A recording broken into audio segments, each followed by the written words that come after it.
With social media, anyone can become famous or infamous in a way that didn't happen before we were all connected 24/7.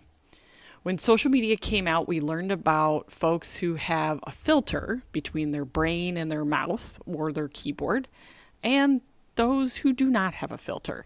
And as a Gen Xer who's seen these platforms develop, spike, and then shift or go away, it's really been amazing to watch the change in how people view their digital persona.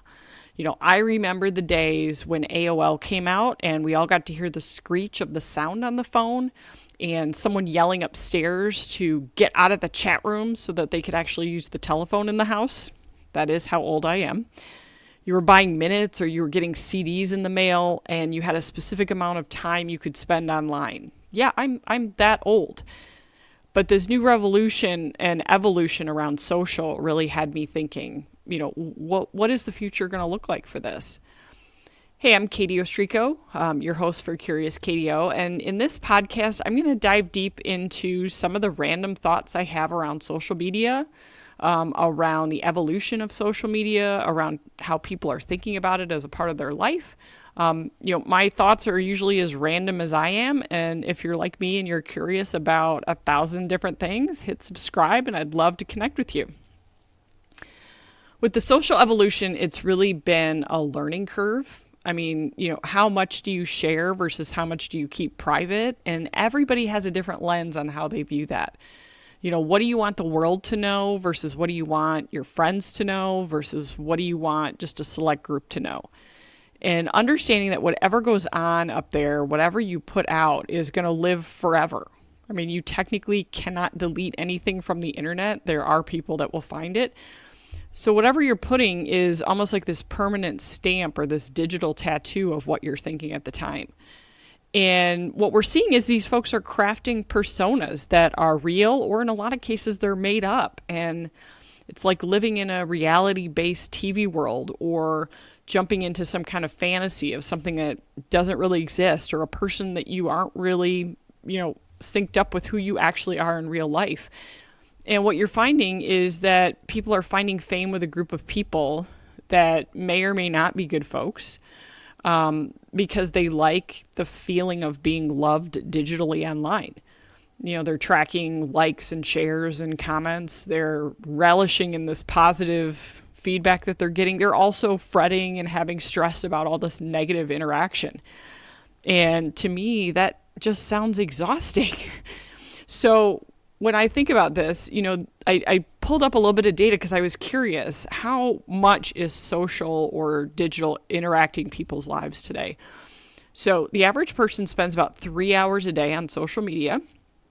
So that's the average. So you can imagine the high and the low required to get to there. Works out to about 36 days a year. So a little over a month each year, people are spending completely online in a world that is virtual and doesn't really exist. My response to that was like, damn, that's a lot. And so if you think about it, experts say that if you spend 3 or more hours on anything, specifically with social media, they're saying you're officially addicted. So first question I would have for you is, how much time do you spend on social media? What is your average per week or per day? And the real question where it becomes an addiction, if you go on, you want to see what's on the news, you kind of flip through and you wander about your day. It's the folks that are constantly wondering what's happening, what's current, what are the comments, what am I missing out on, that like FOMO experience that people have. Do you check it first thing in the morning, or do you do it right before you go to bed because you want to make sure you never have a gap in what's going on? Is it part of your job? So that's another piece, is if you have to spend a lot of time on social media, is it something you get paid to do? Not as an influencer, but as your job. And as you think about it, more and more jobs have popped up as a result of the amount of time people are spending on digital. So think about it like any other, addictive activity. Like if you said you spent 3 hours each day drinking at the bar, your friends and family might say, hey, that person's got a problem. But if you spend 3 or 4 or 5 hours, quote unquote, building your network or trying to be an influencer, for a lot of people, that's viewed as a positive or like a side hustle or these other gigs. It's not necessarily viewed as an addiction. So let's go back to when a lot of this started. So I tried to think back, when Facebook started. And when it first came out, I had a Facebook account, and you did what everybody did, which is you connected to all these people from like high school that I hadn't thought about in over a decade. And for whatever reason, it was this idea of get as many followers as you can, until you paused a minute and went, why? Like, why does that matter? Well, I think it was tied to high school, I'll be frank, because I think it was like this, oh, I'm super interesting and popular. And like we all know high school and Mean Girls and popular and what that meant. So it's like became this weird metaphor for like, oh, I'm a popular cool kid now, even though I'm 15 years post-graduation. And, I don't know that there could be a better metaphor for that, the Facebook and walking the halls of your high school and the trauma that comes with that. But until you start to realize that you really do not care much about these people that you don't know and don't interact with, that you don't want to worry about what you share with strangers, and you didn't really care how many followers you have or what they think about any given topic, which is what I think made a bunch of people get off of social media or really trim down their friends, is I don't really care what you think about any given topic if I don't really know you or interact with you. So for me, my Instagram is private. I have a small group of people who I actually know and interact with and see on a regular basis, and I'm good. I've had younger folks that work for me, especially in my communications area, that joke, they're like, you only have 50 followers. And I shift that to go, no, I have like 50 friends and family who can know what I'm up to, who can see pictures of my family, no matter where we are. And they're people I actually know. And if I didn't need to have a Facebook for work, since my team and I manage social media, you used to be able to have a company Facebook, and now they do it through your personal. Gee, I wonder why. Probably because a lot of social media people were not using it anymore. And if I didn't need to see notifications that are on Facebook now for daycare and school and sports and things like that, I'll be honest, I wouldn't have it at all.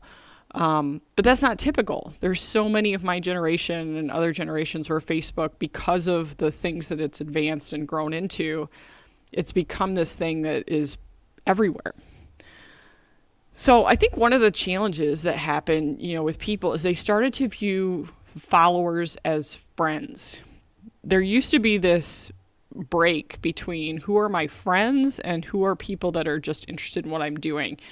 And I think that started to meld together for some people. And so what happened is this nebulous group of voices that may or may not be real started to influence how people thought and acted in real life. And that's like going to a store and assuming everyone there is your friend because you happen to be in the same place or the same aisle at the same time, which sounds insane, right? So imagine feeling like you have to respond to comments or reply back to strangers who had an opinion on something you did. Would you care if someone you never met told you in the grocery store aisle not to buy Fruit Loops or Captain Crunch cereal? And if you were anything like me, you'd probably give them your best dirty look and walk away. You wouldn't actually take their opinion of some person you never met and have no idea who they are. They could be like a Cheerios person trying to get more Cheerio sales. I don't know. And so that interaction in real life would put up your radar of oh, this is weird.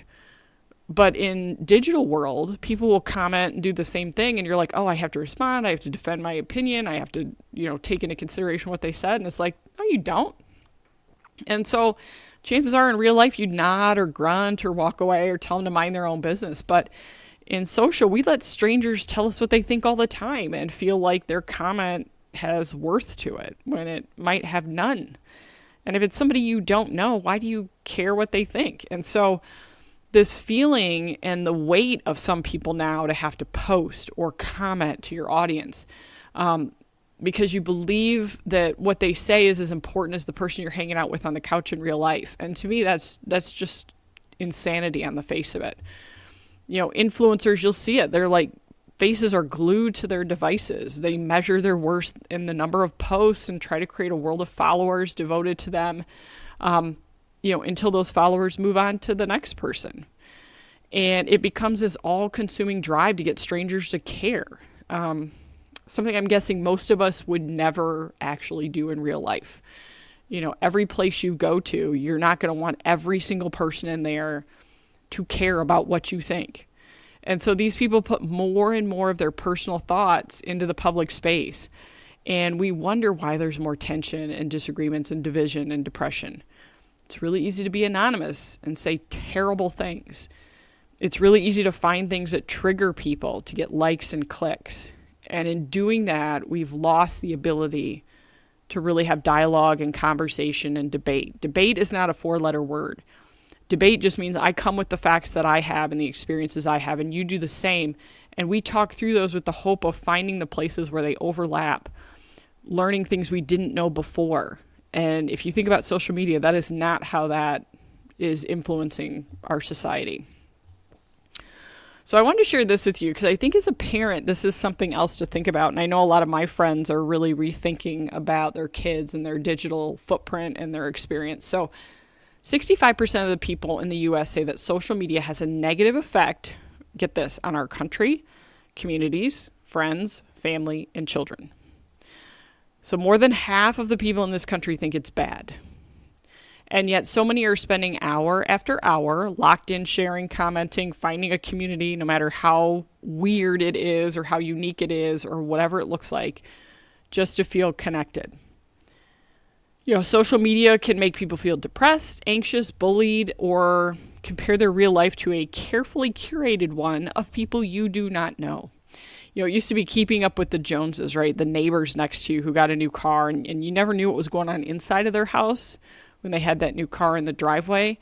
And now you just make that exponential with everybody on social media.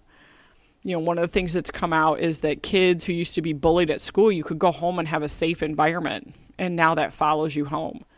Or if you see friends that are going somewhere or getting something that you don't have, this depression or anxiety just builds to this place where you're comparing yourself to somebody that's not even a real person and not their real experience. So if somebody told you that that's what would happen, you create a social media account and you might get depressed, anxious, bullied, you're going to compare yourself to people who don't know you, you're going to be pulled into this 36 days out of the year, would you ever create a social media account? And more importantly, why would you ever let your kid who has not developed yet to a place to be able to handle that, why would you ever let them have one? And I think that's why parents are rethinking the age that their kids get phones and specifically the age that their kids get social media. Waiting until they're able to comprehend or talk about what happens when you put yourself online, especially as you are shaping your thoughts and ideas of the world. The ability to be able to see nuance and to understand other experiences and to understand your own experience as you're figuring out what that looks like. I remember my son one time was asking how to spell the word elementary last year. And I'm like, what's going on? And he said he was on Roblox and someone asked what school he went to. Now he's 10. And in his mind, he assumed it was another kid. This person shared a name and something else and was like, oh, what school do you go to? And he didn't see it as an issue. But as a parent, I had to have a really firm talk about how you don't share your real name, address, school, city, parent's name, where we live, zip code, any of that with strangers online, because that person could be a huge danger. And at 10, that thought wouldn't have crossed his mind because he's used to making friends on the playground, friends at school, share who you are, share where you go to school, and just transferred that to the digital world. But at my age, those dangers were front and center. And so until kids have the ability to understand the nuance of that, I think a lot of people are starting to rethink how much they not only spend themselves online, but specifically what it looks like for their kids to interact online. So let me ask you this. Have you ever stayed up later than you thought because you were flipping through TikTok or Reels? Yeah. Have you ever been distracted from something that you should have been focused on because you were looking at social media? I'm sure every parent has done that. You've heard the, like, Mom, can you put your phone down? And that's a jolt to you because you only get a certain amount of hours, especially if you work with your kids, and how you're disconnecting from them or how present you are can be a hot topic. Do you see how many people like or comment your stuff or what they say? I mean, as a digital person who does it for a living, yeah, we're trained to do that because it's part of a return on investment. I spend this amount of time. Do I get enough return or comment or interaction and ultimately sales out of it? But how does that translate when you're a person? Because I'm not trying to sell anything. So let's counter that with people that have no social media. They have no desire to join social media, have never had accounts, and are perfectly okay living their lives without it. In today's world, these folks are probably going to be studied at some point because they are anomalies. Best estimate is that there's 5% of the population that's not on social media. Now, when you put that into a number form, it's 350 million people, right? For probably a wide range of reasons that have opted out of social media. But 5% are not on social media, which means the rest of us, 95% of the people, are doing something, and there's a small group that's not. So I would say there's probably a couple reasons people don't have social media, which I'm sure we can relate to. They'll tell you it's a waste of time. They don't want people to comment on their life. They don't want to have contact with people. They don't want to blend their personal, professional life. They don't want whatever they do to be public to strangers. So a lot of it is probably around keeping their life private. And I'm married to one of these. My husband has never had a social media account. Lives a perfectly normal life, oftentimes has no clue what's going on with memes and videos. It's funny, sometimes I catch him watching actually like live TV where they're showing funny video memes from social media, and he's cracking up, and I'm like, oh my gosh, that was popular a couple months ago. He has no clue and happy as a clam, right? And I think you're going to see more and more people start to think about that. And so while others are trying to find a way to make their life their career, right? Let's think of like the Kardashians, who basically have made having their life be their career. There are others perfectly content to keep all of that private and just have a regular job and almost flash back to like the 1980s before any of this came about. So what will the future of social media turn into? Got a couple of theories thought I'd share with you. So my first theory is that we will eventually cease to be actual people and we will just become these online personas. My husband and I were watching some kids record a dance routine in the middle of the sidewalk the other day. And we looked at them with confusion as they did multiple takes, something we would never, ever even think to do. And it's not like these folks that talk to a screen like they're talking to actual people. You don't know who's listening. So it's like you're talking to a screen. And so this persona that you've created has become the person who you are or who you want to be. So for my job, when TikTok came out for work purposes, I had to try to understand how it worked, right? How does a regular person go on there and get comments? How do you trend? What does that look like? And so for 3 months, I focused on it. And once I had something that got hundreds of comments and tens of thousands of likes, I happily quit doing 3 videos a day, deleted my account, and took it off my phone. Because it wasn't something I was interested in doing long term. I was trying to figure out for work, is this something we should incorporate into our social media strategy? And so I think, will people get more reclusive? Will they stay in their home? And this online personality or this social profile, does it start to replace who they are as a person out in the real world and become their actual profile? The history of influencers have taught us time and time again that those projections are nowhere near close to real. And you see that because you often see the shock when something happens in their life and fans are like, oh my gosh, how could that happen? I thought they had the perfect marriage. So, I read an article in the Wall Street Journal magazine about an influencer who I had never heard of, but who lost his marriage, dismissed his kids all the time when he was recording videos for these anonymous followers, and was eventually found dead with his phone resting on his chest because he was chasing this imaginary following of people who likely within a day or two of when he passed away had moved on. And to me, that's just crazy to think about, that all of these other things you'd be willing to give up for these people that may or may not be real, and definitely probably don't care. And stepping away from the person you are to create this person that you want to be, it can be enticing, but it's not real. And I think at the core, we're mammals in an ecosystem, right? Let's break this down. We're a collective that needs others, not through the virtual dopamine hits, but through actual connections. And connections are messy and random, and they ebb and flow over time. I'm a let's grab dinner or let's grab lunch or let's grab coffee kind of person. Because if my only interaction is on text, I will be honest, I'm the worst. I forget that people texted me. I'll go back and forth a little bit before I'm distracted. I gotta go do something else. And I set my phone down and I forget about it for a couple days. So if you are somebody that ever texts me and you're like, oh my gosh, she didn't respond in like an hour and a half, she must be mad. It's like, no, that's really typical.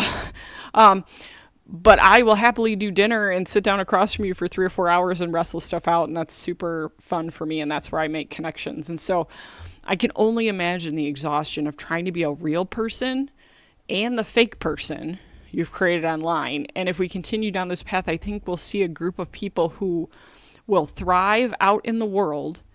And I think you're going to see, this is my other theory, you're going to see this group of people pull back and step out of the system and only be, for lack of a better word, digital people. My second theory is that there's going to be a huge revolt against content and posting your life online. And we might move back to an era that feels more like the 1990s before the age of social media. Being constantly connected, being on all the time, having to respond immediately to every text or note is draining. And that's before you get a full-time job and a family. And it's nearly impossible after you do. And so our brains were not meant to absorb the news and drama in the state that we are. Our brains were really set up to go, okay, what's happening in my town? What's some things that might be happening in my city? What are 1 or 2 things in the state level? Like what's going on in my state? And then what's some of the national stuff that might be happening? We were not meant to absorb every world event, catastrophe, drama of every group of people in every square footage of this planet, and have a response for it. We believe the world is terrible because terrible gets ratings, and that's all we see all day. Before all this constant connection, you would get 30 minutes of local news that had 10 minutes of local drama, and then you'd get your, news, sports, and weather, and 30 minutes of national news to get kind of a smattering or an overview of what's going on, and that's it. 60 minutes. And now you could be exposed to everything all the time. And I believe our brains were not meant to process all of that, which is why we're struggling to find things like joy when you see this world of despair. And there seems to be this huge gap or this challenge in going, hey, all of this feels like it's getting better, but it's still terrible. And we've got to figure out a way to get beyond that and find the joy in things, even if there are other terrible things. We can't absorb every terrible thing everywhere and think that it doesn't affect us. I was thinking about this. Think about if we had social media during the French Revolution, like when they were chopping off heads, or the Crusades, and we were sitting where you're sitting today. Would we have had a group of depressed people everywhere or people trying to figure this out? Sure. We didn't, at that point in time, didn't get a feed and a constant, elements of all of these things all the time. And so they didn't have to make it personal. They'd get the news as it came in. They'd talk to families that traveled and friends that traveled. But you could absorb the horrific nature of that over time.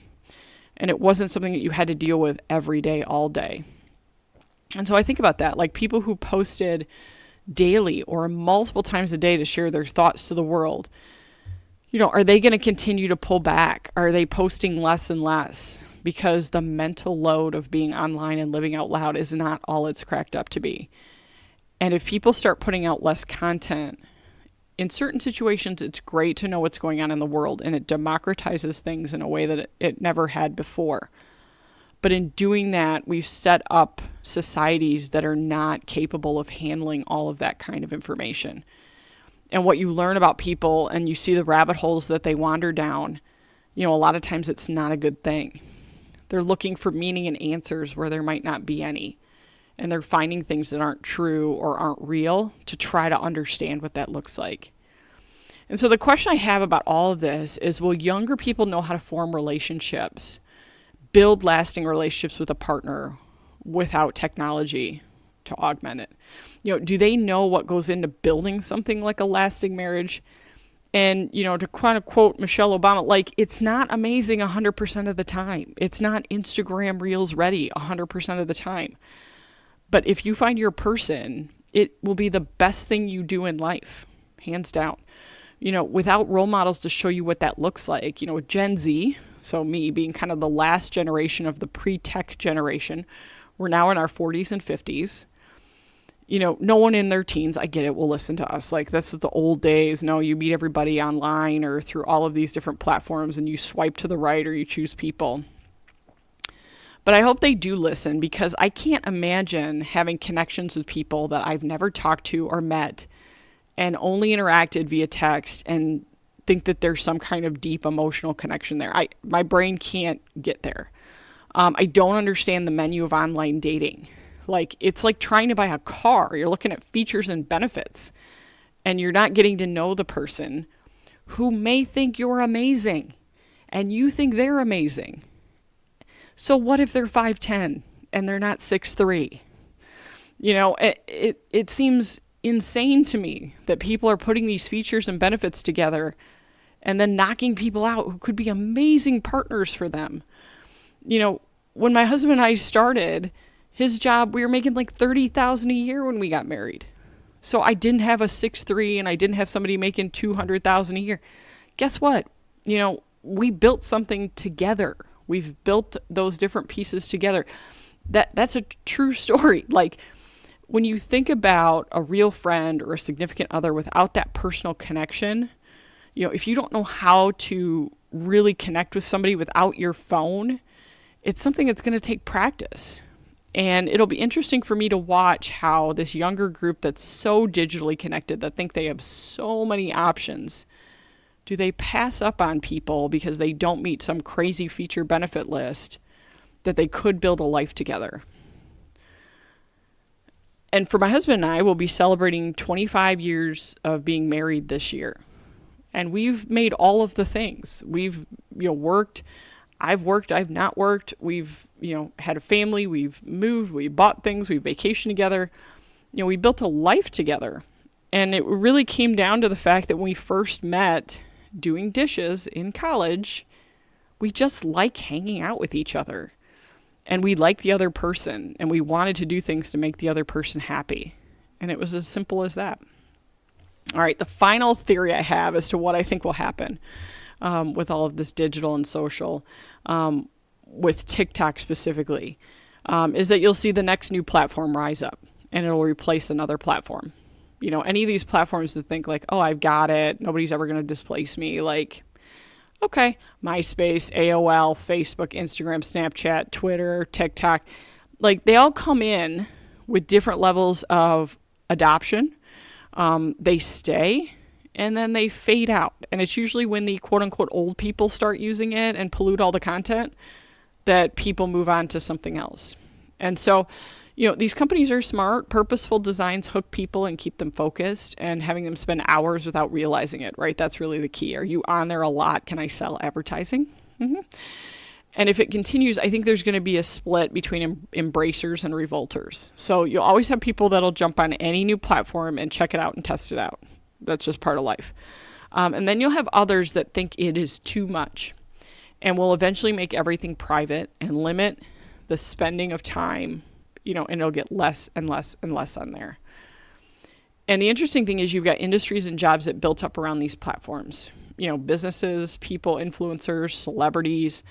They're all becoming more public, more connected, and gave rise to this brand new ecosystem of businesses and organizations. But when you look at it, right, there were also stable hands and blacksmiths in every town until there weren't.